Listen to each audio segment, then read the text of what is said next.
ಮಹಿಳೆಯರ ಆರೋಗ್ಯ ಆಸಕ್ತಿ ಉಡುಗೆ ತೊಡುಗೆ ಹೊಸ ಟ್ರೆಂಡ್ ಹೊಸ ವಿಚಾರ ಸಮಸ್ಯೆಗಳಿಗೂ ಇದೆ ಇಲ್ಲಿ ಪರಿಹಾರ ವನಿತೆಯರ ಲೋಕದಲ್ಲೊಂದು ವಿಭಿನ್ನ ಪಯಣ ಇದು ಗೆಳತಿ ನಾನು ರಕ್ಷಾ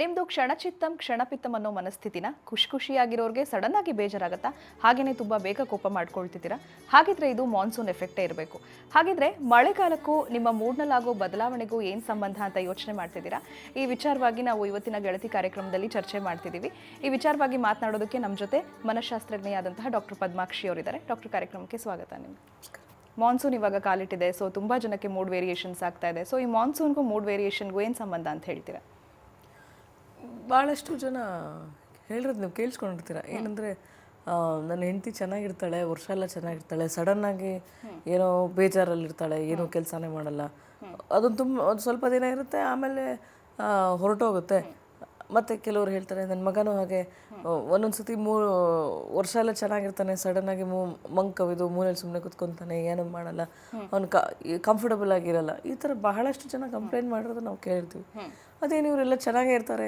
ಇದೇನು ಸಡನ್ನಾಗಿ ವರ್ಷ ಎಲ್ಲ ಚೆನ್ನಾಗಿರೋರು ಇವಾಗ ಸಡನ್ನಾಗಿ ಏನಾಯಿತು ಅನ್ನೋ ಯೋಚನೆ ಬರುತ್ತೆ ಸಾಮಾನ್ಯ ಏನಂತಾರೆ ಹೋಗ್ಲಿ ಬಿಡು ಒಂದೊಂದು ಸತಿ ಹಿಂಗೆ ಆಗ್ಬೋದೇನೋ ಅಂತ ಹೇಳಿ ಅದನ್ನು ನೆಗ್ಲೆಕ್ಟ್ ಮಾಡಿ ಬಿಟ್ಬಿಡೋ ಸಾಧ್ಯತೆ ಇರುತ್ತೆ ಆದರೆ ನಾವೊಂದು ಅರ್ಥ ಮಾಡ್ಕೋಬೇಕು ಅದೇ ನಾವು ಸೀಸನಲ್ ಎಫೆಕ್ಟಿವ್ ಡಿಸಾರ್ಡರ್ ಅಂತ ಕರಿತೀವಿ ಅಂದರೆ ಈ ಬೇರೆ ಎಲ್ಲ ಸಮಯದಲ್ಲೂ ಚೆನ್ನಾಗಿರ್ತಾರೆ ಒಂದು ಪರ್ಟಿಕ್ಯುಲರ್ ಟೈಮಲ್ಲಿ ಅಂದರೆ ಪರ್ಟಿಕ್ಯುಲರ್ ಸೀಸನ್ ಚೇಂಜ್ ಆಗೋ ಟೈಮಲ್ಲಿ seasons summer time winter time spring ಟೈಮಲ್ಲ ಆ ಟೈಮಲ್ಲೇ ಮಾತ್ರ ಇವ್ರಿಗೆ ತುಂಬ ಸಡನ್ನಾಗಿ ಬೇಜಾರಾಗೋದು ಸಿಟ್ಟು ಬರೋದು ಕೋಪ ಬರೋದು ಈ ಥರ ಇರುತ್ತೆ ಇದನ್ನು ನಾವು ವಿಂಟರ್ ಬ್ಲೂಸ್ ಅಂತಲೂ ಕರಿತೀವಿ ಸಾಮಾನ್ಯವಾಗಿ ಇದು ಸ್ಪ್ರಿಂಗ್ ಮೇಲೆ ಇದು ವಿಂಟರ್ ಅಂದರೆ ಚಳಿಗಾಲ ಮಳೆಗಾಲ ಚಳಿಗಾಲದ ಸಮಯದಲ್ಲೇ ಇದು ಜಾಸ್ತಿ ಬರೋ ಸಾಧ್ಯತೆ ಇರ್ತವೆ ಸಾಮಾನ್ಯವಾಗಿ ನಮಗೆ ಮಳೆ ಬರ್ತಾ ಇದೆ ಅಂದರೆ ಚುಮ್ಮು ಚಳಿಯಲ್ಲಿ ಸುಮ್ಮನೆ ಮನೇಲೆ ಕುತ್ಕೊಂಡು ಒಳ್ಳೆ ಕಾಫಿ ಕುಡ್ಕೊಂಡು ನಾವು ಟಿ ವಿ ನೋಡ್ಕೊಂಡು ಕುತ್ಕೋಬೇಕನ್ನೋ ಫೀಲಿಂಗ್ ಇರುತ್ತೆ ನೋ ಪ್ರಾಬ್ಲಮ್ ಅದು ನಾರ್ಮಲ್ ನ್ಯಾಚುರಲ್ ಅನಿಸುತ್ತೆ ಆದರೆ ಏನಾಗುತ್ತೆ ಇದು ಭಾಳಷ್ಟು ರೀತಿಯಲ್ಲಿ ನಿಮ್ಮ ದೈನಂದಿನ ಜೀವನ ಕ್ರಿಯೆಯಲ್ಲಿ ವ್ಯತ್ಯಾಸ ತರ್ತಾ ಇದೆ ಅಂತ ಹೇಳಿದ್ರೆ ಅದು ಸ್ವಲ್ಪ ಸಮಸ್ಯೆ ಆಗಿದೆ ಅಂತಾನೆ ಅರ್ಥ ಈಗ ಮುಂಚೆ ಮಾಡ್ತಿರೋ ಕೆಲಸಗಳು ಇಷ್ಟ ಆಗಲ್ಲ ಸಡನ್ನಾಗಿ ಅವರು ಮಾಡ್ತಿರೋ ಕೆಲಸ ನಿಲ್ಲಿಸ್ಬಿಟ್ಟು ಸುಮ್ಮನೆ ಕೂತಿರ್ತಾರೆ ಏನು ಹೇಳಿದ್ರು ಇಂಟ್ರೆಸ್ಟೇ ಬರಲ್ಲ ಸೆಲ್ಫ್ ಕೇರ್ ಅಂದರೆ ಮೋಸ್ಟ್ಲಿ ಸ್ನಾನ ಮಾಡೋಕ್ಕೆ ಮುಖ ತೊಳೆಯೋಕ್ಕೆ ನೀಟಾಗಿ ರೆಡಿ ಆಗೋಕ್ಕೂ ಇಷ್ಟ ಇರಲ್ಲ ಸುಮ್ಮನೆ ಕೂತಿರ್ತಾರೆ ಸಡನ್ನಾಗಿ ಅಳ್ತಾ ಇರ್ತಾರೆ ಏನೋ ಸುಮ್ಮನೆ ಸಡನ್ನಾಗಿ ಸಿಟ್ಟು ಬಂದ್ಬಿಡುತ್ತೆ ಈ ರೀತಿ ಆಗುತ್ತೆ ಸಡನ್ ಬಿಹೇವಿಯರಲ್ ಚೇಂಜಸ್ ಅಂದರೆ ನಡವಳಿಕೆಯಲ್ಲಿ ಆಗುವಂಥ ಚೇಂಜಸ್ನ ನಾವು ಕಾಣ್ತೀವಿ ಓಕೆ ಇವಾಗ ನಾವು ಮಾನ್ಸೂನಲ್ಲಿ ಯಾವ ಥರ ಮೂಡ್ ವೇರಿಯೇಷನ್ಸನ್ನು ನೋಡ್ಬೋದು ಎಸ್ಪೆಷಲಿ ಇವಾಗ ಮಹಿಳೆ ತಗೊಂಡ್ರೆ ಅಥವಾ ಪುರುಷರನ್ನು ತಗೊಂಡ್ರೆ ಯಾವ ಥರ ಮೂಡ್ ಚೇಂಜಸನ್ನು ಅಬ್ಸರ್ವ್ ಮಾಡ್ಬೋದು ಅವರಲ್ಲಿ ಸಡನ್ ಇರಿಟಬಿಲಿಟಿ ಇರುತ್ತೆ ತುಂಬ ಸಡನ್ನಾಗಿ ಸಿಟ್ಟು ಬಂದಂಗೆ ಆಗುತ್ತೆ ತುಂಬ ಬೇಜಾರಾಗ್ತಾ ಇರುತ್ತೆ ಅಳು ಬಂದಂಗೆ ಆಗುತ್ತೆ ಒಂದೊಂದು ಸತಿ ಅತಿರೇಕಕ್ಕೆ ಹೋದಾಗ ನನಗೆ ಸಾಕಪ್ಪ ಜೀವನ ನನಗೆ ಬದುಕೋಕೆ ಇಷ್ಟ ಇಲ್ಲ ಅಂತ ಅನಾವಶ್ಯಕವಾದಂಥ ಆಲೋಚನೆಗಳೆಲ್ಲ ಅವ್ರು ತಲೆ ಬರ್ತಾ ಹೋಗುತ್ತೆ ತುಂಬ ನೆಗೆಟಿವಿಟಿ ಜಾಸ್ತಿ ಇರುತ್ತೆ ಓಕೆ ಡಿಪ್ರೆಷನ್ಗೆ ಹೋಗೋ ಸಾಧ್ಯತೆ ಏನಾದರೂ ಇರುತ್ತಾ ಇದೆಲ್ಲ science of depression winter blouse blue mode ಅಂತೆಲ್ಲ ಕರೀತಾರೆ ತುಂಬ ಬೇಜಾರಲ್ಲಿ ಇರುವಂಥ ಒಂದು ಸಿಚುವೇಶನ್ ತುಂಬ ಬೇಜಾರು ಸಿಟ್ಟು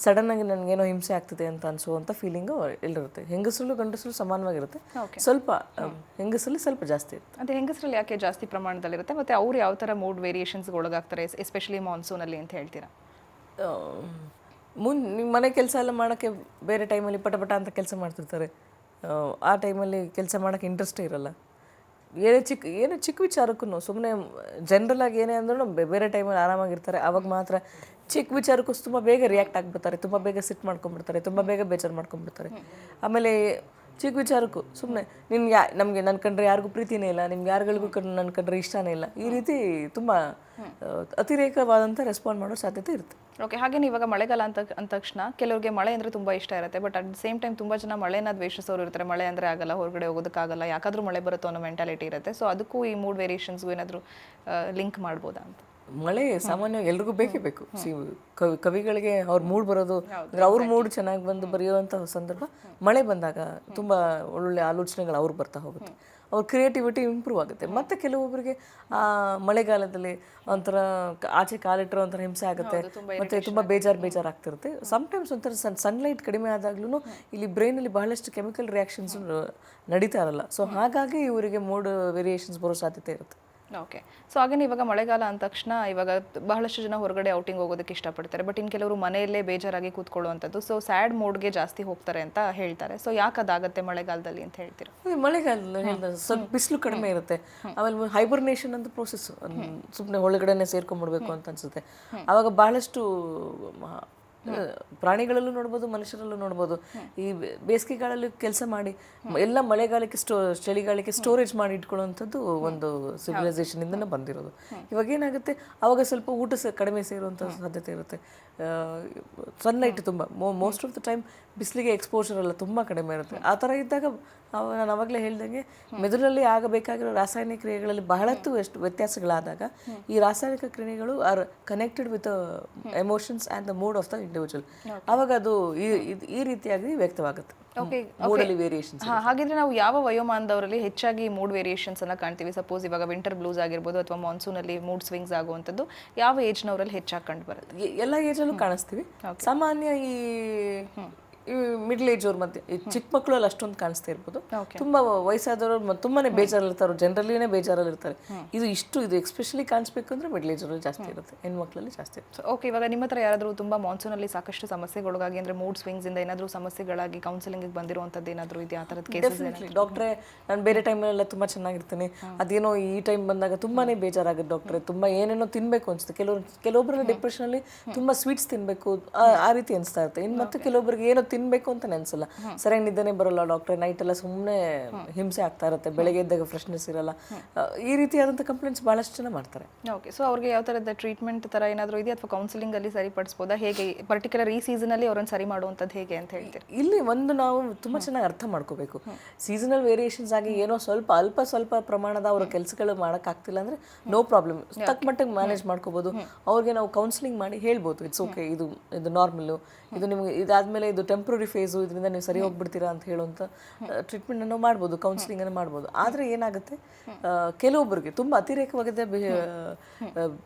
ಬಿಹೇವಿಯರ್ಸ್ ಬಂದ್ಬಿಡ್ತಾರೆ, ನಮಗೆ ತುಂಬಾ ಡಿಪ್ರೆಷನ್ಗೆ ಹೋಗ್ಬಿಡ್ತಾರೆ, ಸೂಸೈಡಲ್ ಐಡಿಯಾಸ್ ಎಲ್ಲ ಬಂದ್ಬಿಡ್ತಾರೆ. ಸೊ ಆವಾಗ ಅವ್ರಿಗೆ ಟ್ರೀಟ್ಮೆಂಟ್ ಬೇಕೇ ಬೇಕಾಗುತ್ತೆ. ಒಂದು ಫಾರ್ಮಕೋಥೆರಪಿ ಅಂದರೆ ಮೆಡಿಸಿನ್ಸು ಕೊಡುವಂಥ ಸಾಧ್ಯತೆಗಳು ಇದ್ದೇ ಕೊಡಲೇಬೇಕಾಗುತ್ತೆ. ಮತ್ತು ನಾವು ಜನರಲಿ ಈ ಸೀಸನ್ ಎಫೆಕ್ಟಿವ್ ಡಿಸಾರ್ಡರ್ ವಿಂಟರಲ್ಲಿ ಬರುವಂಥ ಟೈಮಲ್ಲೆಲ್ಲ ಬ್ರೈಟ್ ಲೈಟ್ ಥೆರಪಿ ಅಡ್ವೈಸ್ ಮಾಡ್ತೀವಿ. ಈಗ ಆದಷ್ಟು ಜಾಸ್ತಿ ಲೈಟಲ್ಲಿ ಇರಿ, ಆವಾಗ ನಿಮಗೆ ಫ್ರೆಶ್ನೆಸ್ ಬಂದಂಗೆ ಆಗುತ್ತೆ.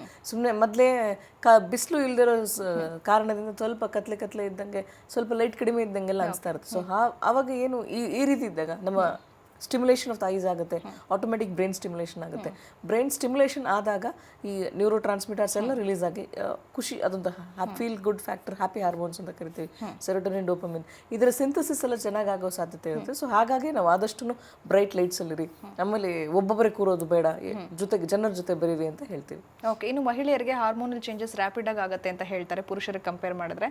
ಸೊ ಮಾನ್ಸೂನಲ್ಲಿ ಅವ್ರಿಗಾಗುವಂಥ ಹಾರ್ಮೋನ್ ಬದಲಾವಣೆಗೂ ಜೊತೆಗೆ ಈ ಮೂಡ್ ಸ್ವಿಂಗ್ಸ್ಗೂ ತುಂಬಾ ರಿಲೇಟ್ ಮಾಡ್ಕೊಳ್ತಾ ಹೋದಾಗ ಸೊ ಜನರಲಿ ನಾರ್ಮಲ್ ಡೇಸ್ಗಿಂತ ಅವರು ಮಾನ್ಸೂನಲ್ಲಿ ಹೆಚ್ಚಾಗಿ ರಿಯಾಕ್ಟ್ ಮಾಡುವಂತ ಸಾಧ್ಯತೆ ಇರುತ್ತಾ ಅಂತ? ಜನರಲ್ ಆಗಿ ಹೆಣ್ಮಕ್ಳಿಗೆ ತಿಂಗಳು ಅವರು ಕಾರಣ ಬಹಳಷ್ಟು ವ್ಯತ್ಯಾಸಗಳಿರ್ತವೆ. ಕೆಲವೊಂದ್ಸತಿ ಅವರ ಒಂದು ಪೀರಿಯಡ್ಸ್ ಟೈಮಿನ ಮುಂಚೆ ಅಥವಾ ಮಿಡ್ ಸೈಕಲ್ ಅಲ್ಲೆಲ್ಲ ಬಹಳಷ್ಟು ಬೇಜಾರು, ಪ್ರಿಮೆನ್ಸ್ಟ್ರಲ್ ಸಿಂಡ್ರೋಮ್ಸ್ ಅಂತ ಕರಿತಾ ಇರ್ತೀವಿ, ಈ ಥರ ಎಲ್ಲ ಆಗುತ್ತೆ.